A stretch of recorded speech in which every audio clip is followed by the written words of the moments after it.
Hey everyone! Let's just dive right into this incredibly wild, true-to-life explainer. Today, we're unpacking a story drawn directly from our source material that seriously sounds like a Hollywood thriller. It's totally packed with shocking family secrets, ultimate betrayals, and even a high-stakes infiltration mission. So, let's see exactly how this unbelievable narrative unfolds.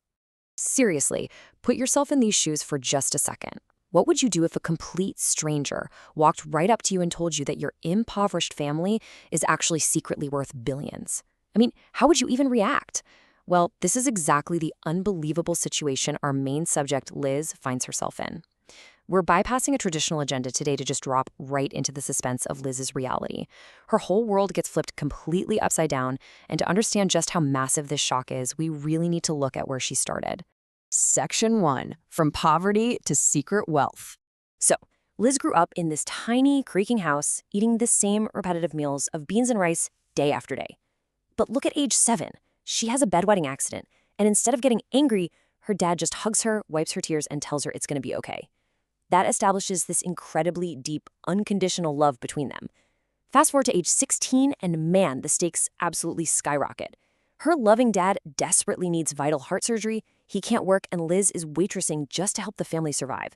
Then, right at her absolute most desperate moment, a mysterious rich boy starts staring at her daily at the restaurant. Well, that mysterious boy turns out to be Steve, and one day he finally approaches her and drops an absolute bombshell. He says, "My name is Steve, and I think you're my neighbor's granddaughter. You're supposed to be super wealthy too." Just imagine hearing that while you're waitressing trying to save your dying father. And Steve doesn't just make some empty claim, he actually provides photographic proof of Liz's dad in his youth standing happily in front of this massive mansion. Liz then learns from her mother that her father was actually cut off for trying to expose his own parents' dishonesty. So, armed with an address, Liz sets out to ask her estranged billionaire grandparents for the surgery money. Section 2. Uncovering the fake granddaughter. Now, what's really interesting about this slide is the sheer cruel irony of this situation. It's honestly staggering. On one side, we have Liz. She's the biological, legitimate granddaughter living in total poverty and desperately needing funds to literally save her father's life. On the exact opposite side, we have Lily, a complete stranger living in a mansion enjoying immense wealth. Steve explains that the grandparents actually hired Lily to fake a DNA test and play the role of the reconciled granddaughter. Why? Just to appease Liz's extremely wealthy great-aunt and keep their own inheritance safe. Section 3. Going undercover for proof. Liz obviously can't just walk away and let her dad die. She and Steve realize they need undeniable proof that Lily is a total fraud to take directly to that powerful great-aunt. So they concoct this highly structured and honestly kind of absurd infiltration plan. Step 1. Disguise Liz in baggy clothes, a blonde wig, and glasses so the grandparents' butler won't recognize her from earlier. Step 2. Steve enrolls her in his fancy elite school. Step 3. And this is definitely the hardest part. Befriend the imposter, Lily, to gather evidence. And finally, step 4, take that evidence straight to the great-aunt to secure the money for the surgery. It is your classic high-stakes espionage setup. But as you might guess, infiltrating Lily's life proves chaotic pretty much instantly. At the school cafeteria, Lily plops down next to Steve, displaying this totally unearned confidence and a really bizarre hostility toward a disguised Liz.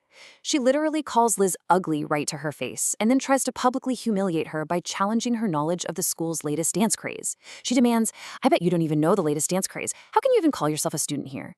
You literally have to picture this because it is just hilarious. To prove her dominance, Lily stands up in the middle of this crowded, elite cafeteria and aggressively performs this bizarre, flailing routine. Our source describes it as a mix between the chicken dance and the Macarena. Obviously, the whole cafeteria just bursts into laughter. Completely embarrassed, Lily actually blames Liz, attacks her, and they get into a literal wildcat fistfight that Steve has to break up. So yeah, not exactly a great start to the befriending phase of the plan. But hey, despite the whole cafeteria brawl, Liz commits to the recon mission. She goes to the mansion the very next day with a stuffed flamingo as a peace offering.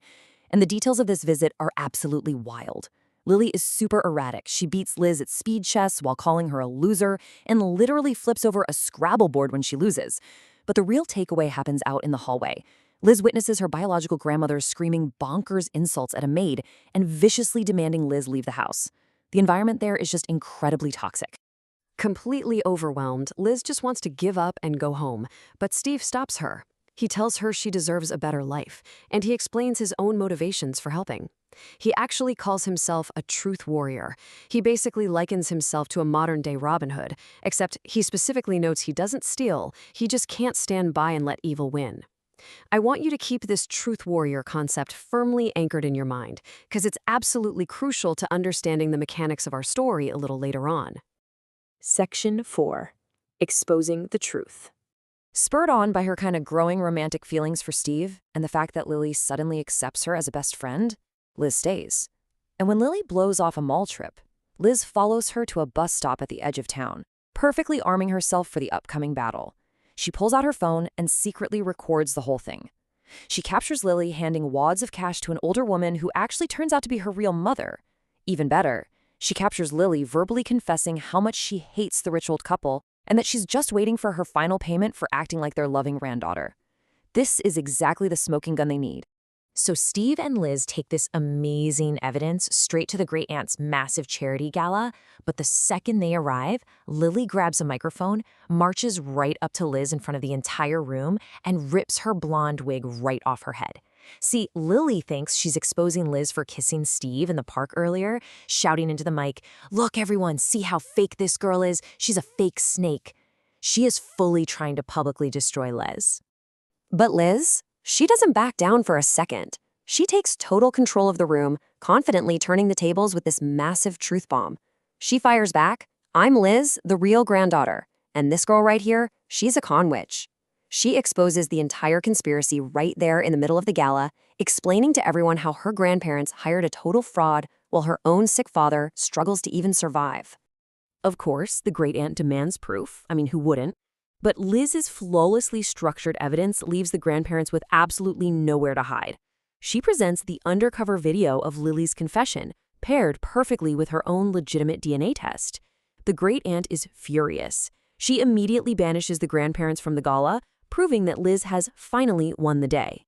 Section 5. The ultimate betrayal. But wait, the drama isn't quite over yet. Cornered at the gala, Lily lashes out and drops a massive twist right in front of everyone. Remember Steve, our noble truth warrior from earlier? Well, Lily reveals that Liz's grandparents, the Richards, were former business partners with Steve's dad, and they had ruthlessly stolen from him, nearly ruining him completely. Steve didn't seek out Liz to be some non-stealing Robin Hood. No way. He used Liz as a pawn to execute his own calculated revenge against the grandparents. Steve just stays silent, looking down, completely shattering Liz's trust. Section 6. Forgiveness and a new beginning. Heartbroken by Steve's massive betrayal, Liz leaves the gala with her great aunt. So the crucial point is that Liz's material life is finally secure. The very next day, the grandparents and Lily are arrested for fraud.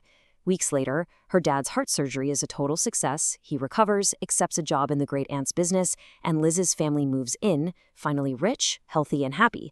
But shortly after all this, a desperate, miserable Lily appears at their door, out on bail, begging for mercy because her impoverished mother literally spent everything she had just to get her out. Which brings us to a really tough question for you.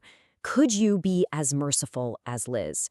Looking at Lily, Liz doesn't see a monster anymore. She just sees a poor girl whose needs were totally exploited by ruthless billionaires. Astonishingly, Liz asked the great aunt to drop the charges, and they even step up to financially help Lily's impoverished mother. It is just a stunning act of grace.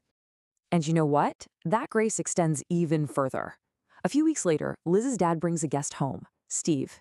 He confesses that while he absolutely started out wanting revenge, he actually did fall in love with her in the process.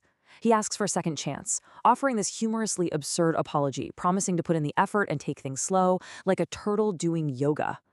Liz, realizing her family wouldn't be safe without his initial help, agrees to at least see where things go. It is a surprisingly happy ending for sure, but it leaves us with this final lingering thought to really wrap up our explainer today. Can trust truly be rebuilt after a massive betrayal? Or is a totally fresh start the only way forward? Liz chose to try and rebuild, balancing the deception she suffered with the ultimate good that came from it. Thanks for joining me on this explainer. It's a perfect reminder that human motivations are rarely ever just black and white.